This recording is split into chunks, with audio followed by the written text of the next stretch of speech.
In a grand, opulent room, two imposing figures stand tall, casting their disdainful eyes on a young servant. The elder, his face twisted in a mocking grin, snarls at the boy. As a servant, you're below trash itself. The boy, dressed in a well-tailored suit, stands firm. His eyes are filled with resolve and defiance, even as sweat trickles down his face. He does not waver under the weight of their scorn. Flashbacks reveal Guard as a young boy, sitting alone, until the Trey-Count family took him in. My name is Guard. I was adopted at a young age. I'm currently 15 years old and have been working as a servant for the Trey-Count family. I've been exterminating monsters that appeared inside their territory. If I don't do that, the lives of the people will be in danger. Guard faces a monstrous creature, magic symbols glowing around him as he prepares to strike. Monster extermination may not be within a servant's job, but in the village, people go about their lives, unaware of the constant threat lurking in the shadows, and the boy who keeps them safe. Having completed his task for the day, his inner thoughts reflect his desire to simply finish his work and return home. As Count Trey said, the noble's voice echoes, "You're below trash itself." A bespectacled noble steps forward, his piercing gaze locked onto the protagonist. "Do you know why?" he questions, his tone dripping with disdain. Confused and anxious, the protagonist can only muster a silent response, his expression a mix of dread and puzzlement. "I'm sorry, I don't have a clue," he mutters, his confusion evident. The noble's expression hardens, his patience wearing thin. "You're playing dumb?" he spits out, his contempt palpable. "To think that your attitude is just as lowly." The protagonist's eyes widen in shock as the noble's anger erupts. "Do you think I don't know?" The noble roars, his face contorted with rage. "That you've been stealing my money?" "Stealing money? Me?" he exclaims, his voice tinged with desperation. "I didn't do it. I won't do such a thing," he pleads, his hands raised in defense. The bespectacled noble, unimpressed, waves dismissively. "You always lie about killing monsters to skip work?" he states coldly. "You think your words can be trusted?" "You're still refusing to acknowledge, huh? How disgraceful," the noble sneers, his disdain cutting deep. "I wasn't skipping work," he declares, his voice echoing slightly against the walls. "I really did kill monsters. I've shown you so much proof." The noble man, peering through his spectacles, examines the evidence laid before him, a large, rugged fang. His expression remains unreadable as he listens to the young man's earnest explanations. "This here is proof," the young man continues, his hand trembling as he holds up the monstrous fang for all to see. "I've also gotten rid of some monsters that appeared in the territory this morning." "Enough!" the Count shouts with fierce authority. His voice echoes through the room as he forcefully slams her hand down, shattering the horn in the aftermath. The room falls silent. A fragment of the broken horn lies at his feet. "It's probably a fake anyway," he exclaims. "You'd better stop taking me for a fool." The protagonist, feeling the weight of judgment, whispers to himself, "They won't believe me." "Guard, you are banished," he pronounces, his finger pointing directly at him. "I won't tolerate this anymore," he adds, his eyes burning with a mix of anger and disappointment. Guard is left to grapple with the harsh reality of his situation. Banished and isolated, his future now lies shrouded in uncertainty. As the protagonist is leaving, he is greeted by a familiar figure lounging casually. "It seems that you'll be gone today, huh?" the figure remarks, a hint of satisfaction in his voice. The protagonist, maintaining his composure, responds simply, "Yes. Thanks for everything," he adds, his tone sincere. The figure, identified as Lado-sama, grins broadly. "That's wonderful news. I have always hated you, Guard." Despite the harsh words, Guard's expression remains calm, his resolve unshaken. "It was worth telling my father that I saw you stealing money." Guard's eyes narrow slightly as he processes this information. "I see." If it was he who said that, Sir Trey would definitely trust him. Sir Trey loves his son Lado very much. Lado-sama raises his hand. Guard, slightly puzzled, watches him. "This will be our last time seeing each other. I'll show you something good as a farewell gift." With a wicked grin, Lado-sama begins to channel his magic, his hand glowing with power. "Firaga Ball!" he shouts, launching a fiery sphere towards Guard. Lotto-sama's expression turns maniacal as the Firaga ball races towards Guard. It's mid-tier magic. Gratefully accepted, he declares, confident in his attack. Guard, observing the approaching magic, remains calm. Mid-tier magic isn't even uncommon, he muses to himself. I guess I'll let it hit me. It's too troublesome to dodge it, he decides, standing resolutely in the face of the oncoming spell. Lotto-sama bursts into laughter as the smoke clears from his attack. Foo ha ha ha! How was my magic? Guard stands amidst the dissipating smoke, his clothes in tatters but otherwise unharmed. There'll be nothing left. Lotto-sama's smug grin falters slightly. Why are only your clothes in tatters? I mean, Lotto responds, seemingly unfazed. I made it so that it only destroys your clothes. Lotto-sama, regaining his composure, boasts. Huh? Behold my incredible accuracy. Guard's eyes narrow slightly, his tone dripping with sarcasm. Yes, it's amazing. Huh? Lotto-sama's eyes widen in surprise, his earlier confidence shaken.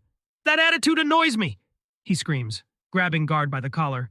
Why aren't you surprised after seeing my magic? Guard, his expression calm and indifferent, replies, What's with that attitude? You're always like that. Whatever. I won't see him anymore anyway. I was trying to settle this peacefully, but I guess he won't back down. Guard grabs him by the hand and pulls him back forcefully. You're done, right? Guard asks, his voice calm but menacing. Lotto-sama gasps in pain. Ack! Guard's grip tightens, his eyes piercing through Lotto-sama. Yeah, I'm done. Lotto-sama stammers, his voice trembling. Stop! Guard releases his grip on Lotto-sama, who stumbles back, gasping for breath. Ha! Ha! Lotto-sama clutches his chest, trying to steady himself. Asterisk. He mutters under his breath, still reeling from the encounter. What was that strength? Guard, having already turned away, walks down the hallway with a composed demeanor. I'll be leaving then, he states calmly, his voice echoing through the corridor. As he exits the building, he glances down at his tattered clothes. My clothes? I guess I need to change, he muses, a thoughtful expression on his face. As Guard walks away, he spots Sir Trey standing with an imposing presence at the doorway. I forgot to say this, Sir Trey says. Don't ever think you can live within my territory? Got it? Guard looks down briefly, his footsteps resolute. He pauses, gathering his thoughts. Thank you for everything, he says, his voice calm and sincere, before walking away with a determined expression. Guard walks away from the estate, his footsteps echoing in the quiet surroundings. His thoughts begin to race as he contemplates his situation. I don't know the common sense of this era. I'm in trouble now, he admits to himself. The way Sir Trey had spoken still lingers in his mind. The way he said it. Guard reflects further, a hint of melancholy in his expression. Besides, I never had the opportunity to socialize with the people. I never go out because I've been protecting these lands. Guard's thoughts turn darker as he imagines the repercussions of his encounter with Sir Trey. He probably has informed everyone within his territory to reject me, Guard muses, visualizing Sir Trey holding a crossed-out picture of him. It'd be difficult to get a job or buy food in this domain. Feeling the weight of his situation, Guard sighs. I got marked by a troublesome individual. As he walks through a wooded area, he reflects further on his predicament. Lost in thought, he ponders his next move. What's this? He wonders aloud, unfolding the paper. His eyes widen as he reads.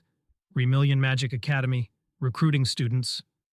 The paper features an illustration of a grand building, the academy itself. The world's best magic academy? He continues reading, noting the details of the location. The location is in the capital? Guard's mind races with possibilities as he contemplates this unexpected opportunity. Guard's mind starts to formulate a plan. If it's outside his territory, he shouldn't be able to interfere easily, he reasons, thinking of Sir Trey. Surely he wouldn't think that I would enroll in a magic academy, Guard muses, a slight smile forming on his lips. He looks at the flyer again, determination setting in. I don't have anywhere to go. Taking the exam wouldn't be a bad choice. With a decisive gesture, Guard prepares himself for a new beginning. Transition! A magical circle forms around him, teleporting him to the capital. Guard arrives at the bustling capital, his eyes wide with awe at the lively scene before him. People fill the streets, going about their daily lives, while market stalls line the pathways, brimming with goods. As expected of the capital, it's lively, Guard observes, taking in the vibrant atmosphere. The grand architecture of the buildings and the majestic castle in the distance only add to the city's grandeur. As Guard materializes in the bustling marketplace, the crowd reacts with shock and amazement. "Ooh, what? Someone just appeared out of thin air?" a man exclaims, his eyes wide with disbelief. Guard bows slightly, greeting the onlookers. "Good afternoon," he says politely. The crowd murmurs among themselves, fascinated by his sudden appearance and the magic he used.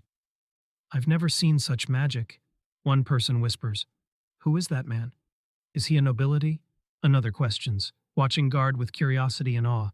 Guard remains silent, continuing on his path, fully aware of the attention he's drawing. Guard continues to observe the bustling capital, his thoughts drifting to the differences between himself and the nobles. Lotto can use mid-tier magic, and that's because he's a noble, he thinks, recalling the recent encounter. He looks around at the commoners, noticing their curious and sometimes apprehensive gazes. To the commoners, they probably have never even seen mid-tier magic. It'll bother them if I use too many spells.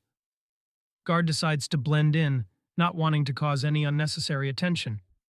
Besides, causing a commotion here might affect the exam, and that's the last thing I want, he concludes, moving forward with determination. As he darts through the streets, he hears a cry for help. "Help anyone! Ha, idiot, no one would save a noble like you!" A shadowy figure mocks. Guard rounds a corner and sees a young girl being accosted by a rough-looking man. The girl, tears streaming down her face, looks up desperately. Please help me," she pleads, her voice trembling. Guard's eyes narrow as he takes in the scene. The man, noticing Guard, scoffs. "Like I said, it's pointless," he sneers, tightening his grip on the girl's arm. The girl's eyes meet Guard's, her silent plea for help cutting through the chaos. Guard steps forward, determination etched on his face. The rough-looking man leers at the young girl, a twisted smile spreading across his face. "You look pretty cute, aren't you?" he taunts, tightening his grip. The girl struggles, her face contorted with fear and anger. "Yeah!" she screams, summoning her courage. The man, caught off guard, loosens his hold slightly. "Eh?" he mutters, confusion flickering in his eyes. The girl's eyes meet Guard's once more, her silent plea for help stronger than ever. Guard steps forward, his eyes locked on the assailant. "You're troubling her," he states firmly, his voice carrying a warning. The young girl's eyes widen in surprise and relief, her gaze fixed on Guard. The assailant, momentarily taken aback, scoffs. "Shh." Guard moves closer, positioning himself between the girl and the attacker. "Ha, ha. A weak-looking noble is in front of us, you know?" The assailant sneers, trying to regain his composure. Guard's unwavering gaze meets the assailant's eyes, a silent challenge passing between them. The tension hangs in the air, both sides bracing for what comes next. The assailant's face lights up with realization. Hesha, I see," he exclaims, pointing at Guard. "That's a tailcoat, isn't it? That means you're also a noble," he says, his confidence returning. "Nobles can't hurt the commoners, you know. You can't do anything." The assailant taunts, his sneer widening. The assailant steps forward. "Now move aside. I'll let you join the fun if you apologize," he mocks, his grin twisted with malice. The assailant, angered by Guard's defiance, yells, "Ha! I told you," but is cut off as Guard grabs his wrist, his grip firm and unyielding. "Hey!" Guard's voice is calm, almost casual, as he meets the assailant's gaze. "What are you going to do?" Guard straightens, his eyes cold and determined. "This is a butler's suit," he explains, brushing off his coat, "which means I can fight against you fair and square." The realization dawns on the assailant, his bravado faltering. The assailant charges at Guard with a furious roar, his fists swinging wildly. "Ah!" The young girl, seeing the danger, shouts, "Look out!" Her voice is filled with urgency and fear. Guard remains composed, his eyes focused. In a swift motion, he catches the assailant's punch, stopping it in its tracks with a firm grip. A burst of energy surges around his guard's fist. The assailant's face twists in confusion and fear. "What's this heat?" his expression turning from shock to wild determination. Could it be that I've awakened to my hidden power? The bully stares in shock, sweat dripping down his face as he feels a strange sensation coursing through his body. Guard, with a calm demeanor, explains the situation. In a split second, I infused him with a massive amount of magic power and then took it back. The bully's eyes widen as he experiences the intense heat generated by the temporary surge of magic. Guard continues, "What will happen to a human when they are infused with more magic power than their capacity allows?" A visual of a glass filled beyond its capacity, with liquid spilling over, serves as a metaphor for the overwhelming power the bully experienced. Guard casually dismisses the bully, saying, "I guess that's enough," while the bully remains in a state of shock and confusion, unable to comprehend the power he just encountered. The scene shifts to a view of Guard adjusting his suit with a composed expression. Behind him, the bully lies on the ground, incapacitated and groaning in pain. Guard turns to the distressed girl and says with a reassuring smile, "Don't worry, he won't die." Yuri's eyes widen with relief and gratitude as she gazes at Guard, who stands confidently before her. "Let's leave here." He extends his hand toward her, a reassuring smile on his face. "Can you walk?" Yuri looks at Guard's hand for a moment, then her expression softens. She reaches out and takes his hand. "Yes." Their hands clasp together and Yuri feels a sense of safety wash over her. With determination, they start to walk away from the dangerous alley. The scene transitions to a lively town square. People are going about their day, shopping and conversing. In the foreground, Yuri stands before Guard, her eyes sparkling with gratitude. "Thank you very much. You saved me." Guard looks slightly embarrassed by the attention and tries to calm her down. "Calm down." Yuri continues to express her gratitude, her enthusiasm undiminished. "You really saved me back there." "My name is Yuri." Guard responds, trying to maintain his composure. "It's fine. I'm Guard." Yuri's eyes light up as she praises him. "You were amazing, Guard-san. You put down that strong-looking person in an instant." As they walked away, Yuri looked at Guard, her eyes filled with curiosity. "Why are you so strong?" she asked. Guard's expression turned serious. "If I say that," he thought, trailing off as they continued their journey through the lively streets of the capital. In his mind's eye, Guard saw an image of himself from a previous life, clad in a sage's robe, standing tall and powerful. "I was a sage in my previous life," he recalled. The memory was vivid, filled with the knowledge and power he once wielded. He knew that revealing such a truth would be met with disbelief, especially in this era. Guard's thoughts drifted deeper into his past. 600 years ago, he had finished adventuring across every part of the world. His memory was etched with the trails he had blazed, the monsters he had hunted down, and the knowledge he had accumulated. "I became a sage one day," he reminisced. It was a position of immense responsibility, one that protected the world's order. He remembered the day clearly, surrounded by others in a grand hall, each cloaked in the robes of their station. The weight of the sage's ring on his finger, the symbol of his commitment and power, was a constant reminder of his duties. He had spent centuries safeguarding the balance of the world, using his wisdom and strength to ensure that chaos was kept at bay.